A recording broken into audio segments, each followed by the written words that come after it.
у нас варианты тоже многие были. Ну, там турки еще больше, некоторые страны сказали. Ну, чтобы быстрее, здоровый, надо брать. Вот.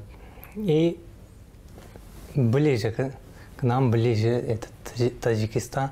Одилбеку, жителю Кыргызстана, провели трансплантацию почки в этой клинической больнице на юге Таджикистана. Операция прошла успешно, и уже в ближайшие дни он вернется на родину. Обратиться именно сюда ему посоветовал родной дядя, которому также пересадили почку в Донгаре. Наглядный пример родственника — близость Таджикистана к дому и цена в $7500. В других странах минимум вдвое дороже. Все это повлияло на принятие решения. Поэтому Таджикистан. Потому что хотел брату жизнь спасать.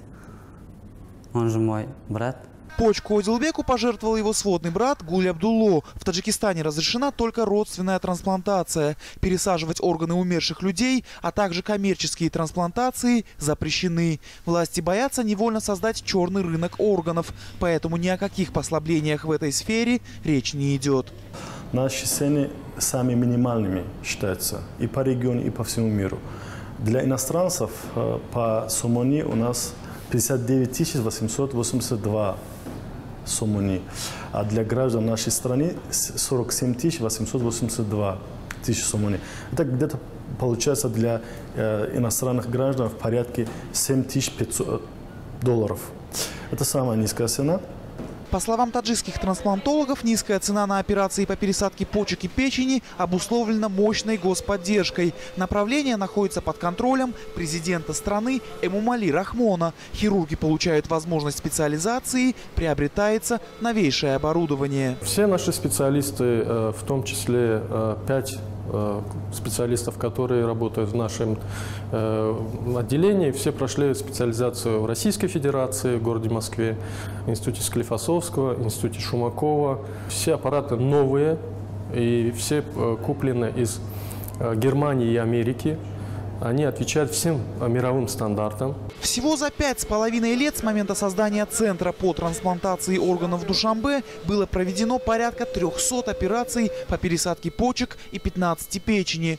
Подобные центры должны быть созданы в каждой области страны, говорят врачи. Этот, что в Донгаринском районе на юге Таджикистана, действует уже год. И здесь провели 17 операций. Следующий центр, согласно планам, будет создан на севере, в Сагдийской области. Организация таких отделений в регионах тоже является прямым указанием нашего президента с целью того, чтобы больные из местности, из селов, из районов не добрались до центра и чтобы высококвалифицированные специалисты могли им оказать квалифицированную помощь на месте. В республике население не особо доверяет местным врачам, предпочитая ездить в Индию и страны Европы, переплачивая за операцию в несколько раз. К тому же, несмотря на темпы развития трансплантологии в Таджикистане, местные специалисты пока не могут обслужить половины нуждающихся в операции граждан страны. На то, чтобы заработать доверие пациентов и увеличить количество хирургов-трансплантологов, могут уйти годы. Анушер Вонарипов, Насим Исамов. Настоящее время. Таджикистан.